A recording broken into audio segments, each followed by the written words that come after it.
Creemos en Padre Celestial, al Hijo nuestro Redentor, al eterno Consolador, unidos todos a alabar. Amén.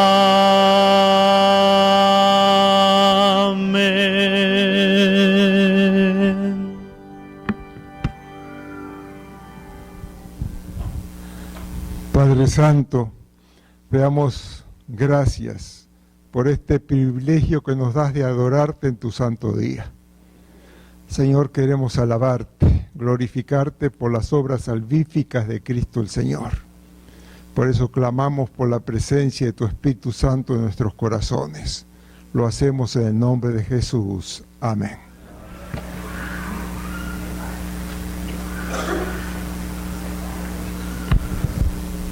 Buenos días, mis hermanos. Feliz sábado. ¿Contentos? ¿Cómo pasaron el año? ¿Bien? Amén. Mucho buñuelo. Mis hermanos, en este día para mí es un privilegio estar aquí frente a ustedes y ante el Señor para darles la bienvenida. Tengan una cordial bienvenida a todos los aquí presentes, primeramente las visitas y la congregación de esta iglesia. Que el Señor los bendiga en este sábado y que tengan un buen día.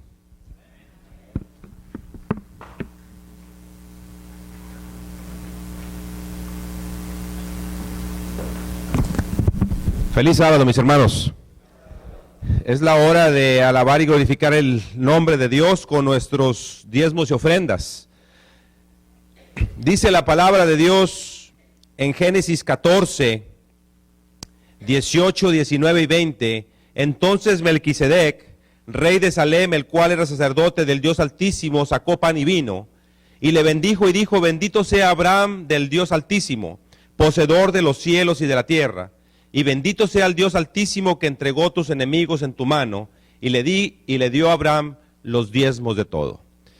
Es nuestra labor, es nuestro trabajo, es nuestra tarea, darle el diezmo de todo a nuestro Dios. Eso es una forma de poder nosotros mostrarle a nuestro Dios, no a los seres humanos, no a la iglesia del Jordán, no a nadie, simplemente a Dios, poderle mostrar el gran amor que le tenemos cuando nosotros diezmamos, porque eso es algo que nace de nuestro corazón. Nadie nos obliga a hacerlo. Lo recordamos, lo platicamos, lo decimos cada vez que hay oportunidad, pero nada más nosotros sabemos lo que ganamos, en pocas palabras. Ningún hermano ni nadie de la iglesia sabe lo que estamos ganando. Entonces nosotros somos los que sabemos lo que tenemos que diezmar y lo que tenemos que ofrendar. Y es una prueba de amor. Y Dios, sabemos que Dios es el Dios, el dueño del oro y de la plata. Él no necesita nuestro dinero, pero Él necesita que le demos una muestra de nuestro amor. Y esa es una de las muestras más grandes que le podemos dar de nuestro amor a nuestro Dios. ¿Por qué? Para poder seguir con la obra que tenemos en esta tierra. Le voy a pedir a los diáconos que se pongan de pie para tener una oración, por favor. Amantísimo Padre, agradecidos estamos, mi Señor, por la oportunidad que nos das, mi Dios, de poder demostrarte nuestro amor. Gracias, Señor, por la oportunidad que nos das de poder diezmar y ofrendar en este día. Bendito Padre, que todos los diezmos y ofrendas de este día, Señor, sean única y exclusivamente bendecidas por ti, Señor. Que sean distribuidas por tu poder, Señor. Y mi Dios, aquellos que no tienen que dar el día de hoy, tú conoces sus necesidades y tú conoces sus problemas. Permíteme, Dios, que no les falte pan en sus hogares. Permíteme, Dios, que no pase ninguna necesidad. Mi Dios, tú eres el amo y Señor. Tú eres el Dios todopoderoso, como lo hemos visto en la lección. Tú eres el creador del cielo, de la tierra, del universo, mi Señor. Tú nos creaste a nosotros, mi Dios. Permite, mi Señor, que a partir de este día, aquellos que no confiamos en ti, Padre, podamos poner nuestra fe en ti en todo momento, mi Dios, y saber que tú nunca nos desampararás. En Cristo Jesús. Amén. Al pueblo de Dios, feliz sábado y feliz año. Estamos contentos de estar en casa. Este es el púlpito que más sucede en mi ministerio, ¿no? Unos 15 años estuvimos aquí. Así que cada vez que estamos aquí nos emocionamos. Tenemos que luchar contra la emoción. Ver tantos compañeros en la fe y en la esperanza, que tuvimos el privilegio de ministrar y algunos llevar al agua del bautismo, ¿no? Y ver tantas caras nuevas. La iglesia sigue creciendo, la iglesia sigue creciendo. En cuanto a mi ministerio, seguimos en el programa Una Nueva Esperanza, los lunes de 3 a 4 en la 1170 AM, lunes 3 a 4, 1170 AM. Estamos en Facebook, Ministerio Pastor Pechero, en YouTube, Ministerio Pastor Pechero. Y ahora también los que tienen teléfonos inteligentes, esos que hacen 1000 cosas a la vez y hasta pueden escuchar radio, lo pueden escuchar por ahí. Tienen que buscar Radio Rama. Cuando encuentran Radio Rama, buscan Tamaulipas, porque abarca todo México. Cuando encuentran Tamaulipas, buscan Reynosa. Cuando encuentran Reynosa, si no se cansaron todavía, buscan 1170 AM y escuchan el programa. Y estamos muy felices de que el Señor nos da el privilegio de predicarle a miles y miles de personas este hermoso mensaje de salvación que tenemos en Cristo Jesús. En 1810 la familia Barnum se puso muy contenta. Le había nacido el primer hijo, un varoncito. Le pusieron de nombre Finis. Y parece que el más contento entre tanta alegría era el abuelo materno, un señor de apellido Taylor, que era un señor que tenía mucho dinero, un riquillo, dicen aquí, ¿no? Y resolvió hacerle un regalo muy, pero muy grande a su nieto, su primer nieto. Una isla. Y al nieto, en lugar de llamarlo por su nombre, lo llamaban por 2 letras, P.T. P por Finis el nombre y T por Taylor, el abuelo materno, ¿no? P.T. Y cuando P.T. fue creciendo, tanto el abuelo como el papá le decían, tú no eres un niño cualquiera, tú eres un niño propietario de una poderosa, fructífera y rica isla. Cuidado con quien te juntas. Y P.T. hacía mucho caso. Él no se mezclaba con los niños a las horas de los juegos, los miraba con cierto desprecio. Estos son unos niños cualquiera. Y yo soy un niño riquillo. Yo tengo mi isla. Quería conocer la isla. ¿Cómo sería su isla? Así que iba con el papá, iba con el abuelo y decían, ¿cuándo me van a llevar a conocer la isla? Y le decían, eres muy chiquito. Cuando crezcas, te llevamos para ver tu isla. No te preocupes, ya la vas a conocer. Y él soñaba de día y de noche. ¿Cómo será mi isla? ¿Cómo será la mansión que hay en la isla? ¿Me va a gustar? Bueno, soy tan rico que si no me gusta, la tiro abajo y me construyo una nueva. ¿Cuántos sirvientes tendrá? ¿Y cuántos campos y qué cosechará? ¿Y cuántos peones habrá? ¿Y cuánto ganado? ¿Cuántas reses? ¿Cuántas ovejas? Algunos puerquitos, algunos caballos, habrá siervos para cazar. Él vivía emocionado con su isla. Y cuando iba a cumplir 10 años, la noche anterior el papá se le acercó y dijo, ¿sabes cuál va a ser el regalo de cumpleaños? ¿Cuál, papi? Te vamos a llevar a conocer tu isla. Desde luego no durmió esa noche. Voy a conocer la isla, mi poderosa, mi rica isla. El abuelito le dio un beso y dijo, mijito, yo por la edad ya no puedo ir hasta ahí, me canso, ya estoy viejito. Pero el papá le dio orden a un empleado, prepara el carruaje, engancha el caballo, todavía no se habían inventado los carros, y vamos para la isla. Y fueron para la isla. Y P.T. hacía la pregunta que hacen todos los niños. ¿Tú has tenido niños? A todos los papás. ¿Qué preguntan los niños cuando está viajando? ¿Cuánto falta? ¿Cuándo llegamos? ¿Cuánto falta? Y más. ¿Y cuánto llegamos? Y papá ya contestó lo que todos los papás contestan. Ya, mijito, ya falta poco, ya falta. Y en un momento le dijo, ¿ves aquella arbolada? Enormes árboles. Sí. Detrás de esos árboles está tu isla. Ay, qué emoción para P.T. Cuando ya estaban cerca, dijo P.T., paren el carro, quiero ir corriendo. Quiero ser el primero en ver mi isla. Y paró en el carro, se bajó y fue corriendo, pasó los árboles y vio su isla. Y lo que vio fue terrible. Eran solo 5 acres, pero 5 acres de pantano. Lo único que había viviente eran víboras. Era tierra que no servía para nada. El abuelo y el papá le habían jugado una broma muy fuerte. Lo habían engañado. Y eso le quedó grabado para toda la vida. Pití pasó a la historia de este país. Es un personaje muy famoso. Pero no fue famoso por ser el dueño de una isla, sino porque fue el estafador más grande que existió en este país.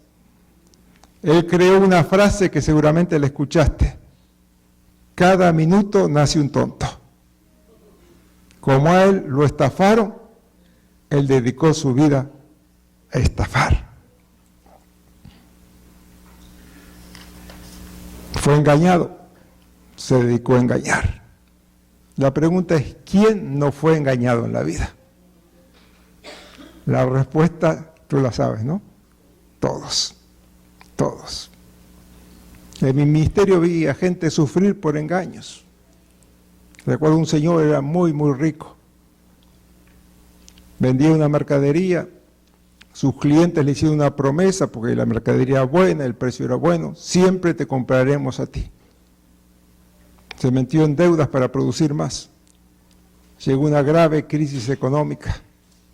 Fue a venderle a sus clientes y le dijeron: no, mira toda la mercadería que tenemos tuya, no te podemos comprar nada. No pudo pagar la deuda, bancarrota, quiebra, perdió la empresa, perdió la casa, perdió los carros, murió en la miseria. Fue engañado. ¿Cuántas señoritas se acercaron a mí diciéndome: mi novio me prometió amor eterno, pero cuando le dije que quedé embarazada, desapareció? El pájaro comió, el pájaro voló, y ahora son madres solteras. ¿Cuántas señoras vieron que su marido, que les prometió ante el altar amor eterno, lo dejó por una mujer más joven? Y otros se quedaron en la casa, pero cambiaron el amor por la cerveza. Y ahí están. Puedo seguir ejemplo tras ejemplo, pero no vale la pena, ¿no? Yo fui engañado en la vida. Y tú también fuiste engañada. ¿Quién no fue engañado? Teníamos ilusiones, creíamos en promesas, maravillosos sueños, pero alguien nos defraudó. Alguien mató nuestras ilusiones y vimos nuestros hermosos sueños desaparecer o convertirse en pesadilla. Estábamos ilusionados y nos desilusionaron. ¿Qué hacer? A lo mejor estoy predicando y alguien está en la banca sintiendo un desánimo muy grande esta mañana.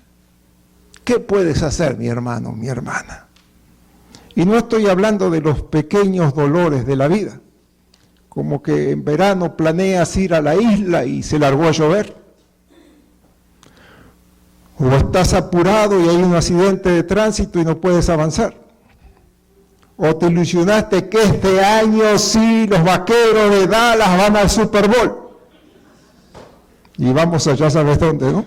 Mejor ni hablar. Estoy hablando del dolor duro, profundo, que nos duele. Nuestros sueños muertos.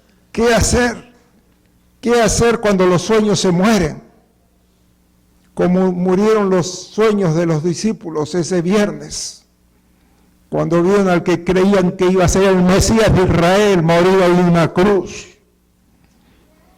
y tomar ese cuerpo y ponerlo en la tumba y cerrar la tumba con la roca. ¿Qué hacer ante el dolor? El funeral de Jesús. El funeral de Jesús fue único. Fue distinto a cualquier otro funeral, por lo menos que yo he visto. Hubo 3 cosas que siempre hay en el funeral, o casi siempre, y ahí no hubo ninguna de las 3. Primero, no estaba el cuerpo. Se hizo el funeral, pero el cuerpo de Jesús estaba en la tumba. He estado en algún funeral donde el cuerpo no está por alguna razón logística, pero son raros, ¿no es cierto? Segundo, no hubo quien predicó. En todo funeral, aunque no haya pastor, ninguna persona, siempre hay alguien que dice una palabra. En el funeral de Jesús se guardó silencio. Y tampoco hubo nadie que cantara. En los funerales generalmente hay música, ¿no? Consuela en el corazón. Nadie cantó. Todos guardaron silencio. Hasta Pedro, la boca que nunca se callaba, ese día se calló. No hizo ningún gran juramento que iba a... Nada. No sacó su espada. Guardó silencio igual que los demás. Porque sus sueños, sus ilusiones, todo había muerto. Todo se terminó con la muerte de Jesús. Por eso fue una noche muy triste. Y llegó el día del Señor, el sábado. Y fue más triste todavía. Hubo un gran silencio entre los discípulos. Por primera vez en la tierra no hubo quien alabara a Jesús, al Dios Todopoderoso. Pero fue algo peor, hermanos. Por primera y única vez en la historia del universo, los ángeles guardaron silencio. No alabaron a su Creador, porque el trono estaba vacío. El Señor había muerto. Un trono estaba vacío en el cielo y una tumba estaba llena en la tierra. Primer día de la semana, hay dos discípulos, uno llamado Cleofas, el otro no sabemos su nombre, que ya no pueden más ante tanto dolor y tanto miedo. Y se dicen, vámonos a casa, no perdamos más tiempo, volvamos a Emaús. Y van conversando sobre el fracaso de Jesús. Porque todo terminó en la cruz. El que iba a ser rey de Israel murió en la cruz. Es un fracaso total. Pero lo conocían y se dirían seguramente, no puede ser que haya sido un hipócrita. Él no nos engañó. Él se engañó a sí mismo. Él se creía que era el Hijo de Dios. Y resultó que era simplemente el hijo de un carpintero, un pobre carpintero de Nazaret. No tenemos forma de contestar los argumentos de los enemigos. Hay un argumento que no podemos decir nada. ¿Qué le vamos a decir cuando nos dicen, si a otro salvó, ¿por qué no se salvó a sí mismo? ¿Qué puedes contestar? Si él era el Mesías, él tenía que tener el poder de vencer a los sacerdotes y a la guardia cuando lo fueron a detener en Getsemaní. Y no pudo. Si era el Mesías, él tenía que haber enfrentado a Pilato y a los soldados romanos y derrotarlos. No pudo. Él dijo que tenía el poder de pedir que el cielo mandara legiones de ángeles a defenderlo, y ni uno solo vino. ¿Por qué? ¿Por qué? Tenían muchos por qué. No tenían una sola respuesta. Van llenos de dudas. Van desanimados. Y cuando uno está desanimado no tiene energía. Son 6 o 7 millas de Jerusalén a Emaús, pero parecían que eran como 100 millas. Están compartiendo sus dudas. Se les acerca un extraño, ni lo miran. Están tan deprimidos, tan desanimados. Y cuando uno está deprimido, cuando uno está desanimado, no ve. Una de las características, no ve, solo mira hacia adentro, lástima de uno mismo, no ve hacia afuera, no hay esperanza, no pueden ver a Jesús. Y quizás esta mañana yo estoy predicando y tú estás ahí sentado desanimado, desilusionada, deprimida. Y Dios está a tu lado y no lo puedes ver. La persona desanimada pierde de vista a Dios. Y el perder de vista a Dios lo lleva a tener el corazón duro como una piedra. No es receptivo de la palabra. La persona se vuelve pesimista, amargada, dura. No puede creer que haya esperanza, que haya buenas noticias. Yo creí y me desilusioné. No vuelvo a creer. Y esa es la actitud de esos dos discípulos. Por eso cuando Jesús le pregunta, ¿y ustedes dos de qué están hablando? Sus palabras están llenas de desánimo. No encuentras ni una así esperanza, nada. Le cuentan de Jesús, cómo todo terminó, aunque le aclaran. Muy tempranito hoy unas mujeres fueron a la tumba y las pobres están tan mal que tuvieron una alucinación. Dice que se le aparecieron ángeles y que los ángeles le dijeron que Jesús había resucitado, que miren que la tumba estaba vacía porque el Señor había resucitado. Y los discípulos cuando escucharon esa historia pensaron, bien, esta mujer tan loca, pero por las dudas fueron a ver. Pero ¿saben lo que vieron? Que la tumba sí estaba vacía, pero el cuerpo de Jesús no aparecía por ningún lado. Si tú lees entre líneas te das cuenta, lo que están diciendo es cierto que la tumba está vacía, pero ¿sabes por qué? Porque algunos ladrones de tumba se robaron el cuerpo. No sé, a lo mejor quieren un rescate por el cuerpo de Jesús. Pero lo único que es seguro, que Jesús se murió y punto, se acabó. Hay un principio en la vida. Si te engañan una vez, es culpa del que te engañó. Pero si te vuelven a engañar por segunda vez, es tu culpa. Ya sabías. Cleofas y su amigo ya habían sido engañados con esa historia, la divinidad de Jesús, y habían visto la muerte de Jesús. No los van a volver a engañar, no los van a volver a lastimar, sus corazones se volvieron duros, una piedra, no me vuelven a lastimar, no me vuelven a herir. Es una reacción humana, hermano. Murieron, pero no una segunda vez. Amé y no fui correspondido. No vuelvo a amar. Confié y me defraudaron. No confío en nada ni en nadie. La desilusión muchas veces nos lleva al enojo. La herida al odio. La amargura a la acusación. Cuidado. No caigas.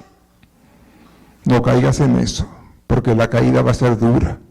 El golpe va a ser muy doloroso y lo peor, es muy difícil volverse a levantar. No pierdas tu vida en la desilusión, no pases tu vida lamiendo la vieja herida, el resentimiento. No te dejes ganar por la lástima a ti mismo. En el corazón hay dos cosas que no pueden compartirse, la lástima a sí mismo y la fe. Si tú tienes lástima de ti mismo es porque no tienes fe. Y si tú tienes fe, no vas a tener lástima de ti mismo. Más fe, menos lástima. Más lástima, menos fe. Deja que Jesús sane tus heridas. Ahí están esos dos hombres, desilusionados, deprimidos, amargados, con terribles heridas. Pero hicieron algo positivo. Dejaron que Jesús les sanara las heridas. Es interesante el método que usó Jesús. Primero, lo que no hizo. Porque el Señor podía pensar, yo a estos hombres les hablé que iba a morir y les dije que al tercer día iba a resucitar. O no me escucharon o no me creyeron. Ahora que se arreglen solo. Pero ese no es Jesús. Es el buen pastor que busca la oveja perdida. Por eso fue a ellos. Fue a ellos en un momento de mayor desánimo, cuando el dolor era más profundo, para decirles que la muerte había sido vencida y que el poder del pecado había sido derrotado, que el Señor ha resucitado, que el Dios Todopoderoso y sigue siendo el buen pastor que busca la oveja perdida. Jesús se hace el que no sabe nada, ¿no? Y pregunta, ¿qué cosas? ¿De qué cosas están hablando ustedes? Y ellos le dicen, ¿no sabes? No, de Jesús Nazareno. Y presta atención para entender el diálogo. ¿Qué fue? ¿Quién era Jesús? Algo del pasado. ¿Qué fue? No es ni será. ¿Qué fue? ¿Qué fue? Profeta poderoso en obras y en palabras delante de Dios y delante de los hombres, pero fue. Ya no más. Le cuenta cómo le entregaron al Getsemaní, cómo sufrió con los sacerdotes, con Pilato, la cruz. y le hablan cómo se sentían ellos, tan desilusionados. Nosotros esperábamos, ¿prestaste atención? Esperábamos. ¿Qué esperan ahora? Nada. Nada. Esperábamos que él era el que iba a redimir a Israel. Ya no hay esperanza alguna. Pilato sigue en el trono y el cuerpo de Jesús ha desaparecido. ¿Qué podemos esperar? Nada. Y le dicen, nosotros teníamos una esperanza, Jesús iba a redimir a Israel. Los iba a redimir del yugo romano, nuestra esperanza era vivir en libertad. ¿Y después de la muerte qué? Ninguna esperanza. No tenía ninguna esperanza. Su esperanza era temporal, en el planeta Tierra. Por eso sentían que todo estaba terminado, que su sueño había muerto. Pilato seguía en el trono, Roma seguía mandando, y el supuesto Mesías ni siquiera sabían dónde estaba el cuerpo. ¿Cómo no iban a estar desanimados? Habían clamado a Dios por algo justo, la redención de Israel, Jesús coronado rey, y la respuesta de Dios fue terrible. La bota romana seguía sobre ellos. Habían esperado que ese viernes una corona de oro sobre la cabeza de Jesús, y dieron la corona, pero fue de espinas. Habían esperado que ese viernes Jesús se sentara en el trono de Pilato, y lo clavaron en una cruz. Habían pedido algo bueno, y Dios les contestó que no. Eran gente buena, sí. Era gente sincera, sí. ¿Y por qué Dios les contestó que no? Porque su meta estaba equivocada. Sus pensamientos no eran los pensamientos del Señor. Y tú sabes que nuestros pensamientos no coinciden con los de Dios. Como mucho, nuestros pensamientos llegan hasta el techo, y los de Dios traspasan los cielos. Todo el pueblo quería una sola cosa: que el Mesías redimiese a Israel del yugo romano. Pero Dios quería algo más: redimirnos del yugo del pecado y darnos vida eterna. Dios prefería que su pueblo fuera oprimido por un tiempo, pero que tuviera la seguridad de la vida eterna en su gracia. ¿Te das cuenta que Dios no siempre nos da lo que queremos, pero siempre nos da lo que necesitamos? El problema que tenemos es que no siempre sabemos qué es lo que necesitamos. A veces estamos confundidos. Por eso Dios no le dio la redención material a Israel, pero le dio algo mucho más importante: la redención espiritual, la redención eterna. Ese viernes, es cierto, Dios no venció a Pilato, no lo venció. ¿Y sabes por qué no lo venció? Porque Dios no fue a la batalla contra Pilato. Ese viernes Dios fue a batallar contra el enemigo, la serpiente antigua que se llama Diablo y Satanás. Y ese viernes el hijo, la simiente, la mujer, le pisó la cabeza a Satanás y lo quedó condenado para siempre. Él no tiene otra esperanza que una esperanza de fuego eterno. Y tú y yo tenemos la esperanza de vida eterna en la gracia de Cristo Jesús. Pero hay que reconocer algo, hermanos. A todos nos pasa. Cuando le pedimos algo a Dios y Dios nos contesta que no, nos sentimos gozo. Por lo menos yo no recuerdo ningún miércoles que nos reunimos por costumbre los adventistas, ¿no? Los miércoles, culto de oración, testimonio. Yo me crié en la iglesia, nací en la iglesia. Pero en tantos años no recuerdo un hermano que se haya parado y dice: hermanos, hermanas, tengo el corazón lleno de gozo, le pedí a Dios un milagro en mi vida y me contestó que no. ¿Tú escuchaste ese testimonio? Si estás enfermo y pides salud y Dios te dice: tienes que aprender en el dolor, nos dice gloria a Dios, ¿no es cierto? Lo mismo pasa cuando pides por tu familia, una relación familiar, trabajo, economía, papeles, etcétera, etcétera. Cuando Dios contesta que no, cuando tenemos que escuchar el silencio de Dios, no es fácil. Tú lo sabes, yo lo sé. No es fácil, nunca lo fue, no lo es ni lo será. No es fácil aceptar la voluntad de Dios cuando no coincide con la nuestra, pero la aceptamos por fe. La aceptamos por fe, porque por fe sabemos que la voluntad de Dios es lo mejor para nosotros.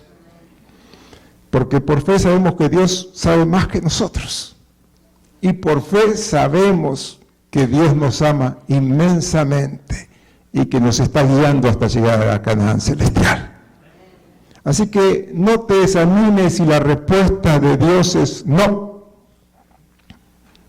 Porque a veces no sabemos lo que es mejor para nuestra vida. Realmente los discípulos camino a Emaús no lo sabían. Ellos no sabían que había algo mucho más importante que la libertad de Roma, la libertad de las cadenas del pecado. Lo tuvieron que aprender ese día. Y Jesús les habló del plan de la salvación. Y para eso sacó la Biblia. Y es interesante el comentario que hace la Pluma inspirado sobre esto, nos da mucha luz. Jesús se podría haber mostrado en ese momento, mírenme, miren las manos, soy yo, pero no lo hizo. Porque si ellos hubieran visto a Jesús, cuando Jesús le hubiera hablado de la Biblia, ni lo hubieran escuchado. La emoción hubiera sido tan grande, que solo mirarían y mirarían a Jesús y no lo escucharían. Y por eso el Señor usó primero la palabra y después se mostró. Y ese relato bíblico que comenzó hablando desde Moisés. ¿Sabe lo que hizo Jesús? Tomó la Biblia y fue a Génesis 1. Soy el creador. Pero también le mostró Génesis 3, el pecado. Y yo soy la esperanza, la simiente de la mujer. Y siguió recorriendo todos los profetas, aún hasta el profeta que no está en la Biblia, Juan el Bautista. Y les mostró que todos decían el mismo mensaje, que tenía que venir un cordero, el cordero de Dios que quita el pecado del mundo, y eso es Cristo Jesús. Y les hizo entender que aunque el mal el viernes estaba sentado en el trono y el bien estaba clavado en la cruz, Dios seguía teniendo control de todo. Y quiero decirte a ti que estás desanimado, desilusionado, desilusionada. Dios sigue teniendo control de todo. Que aunque parezca que tú estás vencido, no estás vencido porque Dios está contigo. Que tú todo lo puedes en Cristo que te fortalece. Así que levántate en el nombre del Señor. Y te digo con el poeta, no te ves vencido ni aún vencido. Ni aunque tu cabeza ruede por la arena, no te ves vencido ni aún vencido. Tú puedes vencer en Cristo el Señor. No sé si viajaste en tren y te tocó pasar por un túnel. Todo se pone oscuro, no se ve nada. Uno tiene ganas de abrir la ventana y tirarse por ahí, ¿no? Pero ¿por qué no lo hace? Porque sabe que hay alguien que está viendo, el maquinista. Hay focos poderosos delante de la máquina que van iluminando el camino y el maquinista ve y sabe a dónde va. La vida a veces pasa igual. Está oscura, no vemos nada, pero el maquinista de nuestra vida es Cristo el Señor. Él ve, Él es la luz del mundo. Así que lo que tienes que hacer es aprender a confiar en Jesús. Pero sabes, hay una regla en la vida. Nadie puede confiar en quien no conoce. Así que tu primera tarea cada día es conocer más y más de Jesús, por medio del estudio de la palabra y la oración. Entonces, un problema, ¿por qué no te pones en la Biblia? Ponte. No hay problema que tú tengas que los personajes bíblicos no han tenido. Por ejemplo, estás ante un desafío muy grande. No puedes con ese desafío. Ponte con el pueblo de Israel. Adelante está el Jordán, adelante está el Mar Rojo. Atrás viene Egipto, el ejército más poderoso de la tierra. Y tú estás ahí. Te van a matar, pero tú confías en Jesús y el mar se abre, tú pasas y el mar se cierra y el ejército más poderoso de la tierra se convierte en comida para los peces. Ese es tu Dios. Tienes demasiadas preocupaciones. Ponte con Israel en el desierto, no tenían ni pan ni agua. Eso sí que es preocupación. Pero el pan cayó del cielo. y la roca dio agua y no tuvieron ninguna necesidad. Prepárate, Dios va a hacer un milagro en tu vida. Dios va a hacer un milagro en tu vida. Quizás te han herido lo que más amabas. ¿Por qué no aprendes de José? A él lo hirieron y duro, ¿eh? Pero aprendió a perdonar. Aprende a perdonar. Dios te va a bendecir. Tienes enemigos demasiado poderosos, imposibles de vencer. Confía en Jesús. Mira al rey Josafat. Vienen 3 ejércitos poderosos contra él y él tiene un ejército pequeño. No hay una sola posibilidad que triunfe. Así que no usa el ejército, usa el coro de la iglesia. Y los ejércitos se mataron entre ellos. Ese es tu Dios. Estás muy desilusionado, muy desanimada con la vida, aún con Jesús. ¿Por qué no caminas hacia Emaús? Ahí viene un extraño que se va a poner a tu lado. No lo dejes pasar de largo. Invítalo a tu casa, invítalo a tu corazón. Cuando Él parta el pan, cuando Él supla tus necesidades, tú lo vas a reconocer y tu corazón va a arder en la fe y en la esperanza. Así que si el desánimo te ha atacado, no te des por vencido. No te dejes vencer. No digas, estoy en el túnel y no veo nada. Solo tienes que hacer una cosa, confiar en Jesús, esperar en Jesús, y Dios se manifestará en tu vida y te dará la victoria. Y tu victoria será tan grande, pero tan grande, que será por la eternidad. Amén. Vamos a cantar Nunca estés desanimado. Nunca estés desanimado. En el antiguo himnario 373. Nunca estés desanimado.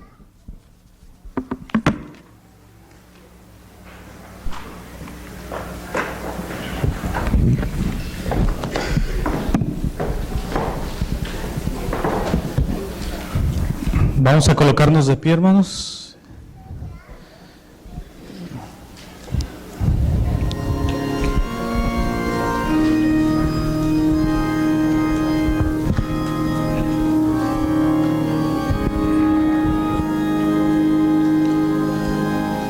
Nunca estéis desanimados,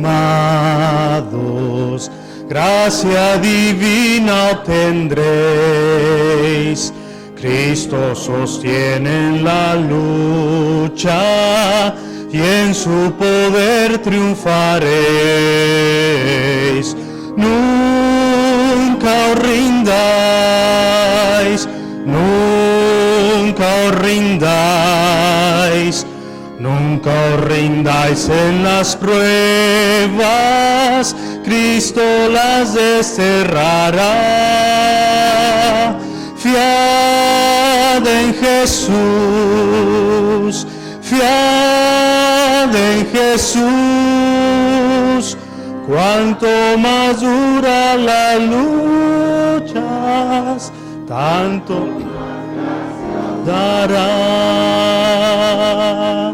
Si osos las cargas, si en sombra vivir, ven hacia el lado risueño, vuestro camino al seguir. Nunca os rindáis, nunca os rindáis, nunca os rindáis en las pruebas, Cristo las desterrará. Fiad en Jesús, fiad en Jesús, cuanto más dura la lucha, tanto más dará. Nunca estés desanimados, su brazo os sostendrá. Siempre confiad en su gracia, vuestro luchar premiará. Nunca os rindáis, nunca os rindáis, nunca os rindáis en las pruebas, Cristo las desterrará. Fiad en Jesús, fiad en Jesús, cuanto más dura la lucha, tanto más gracia os dará.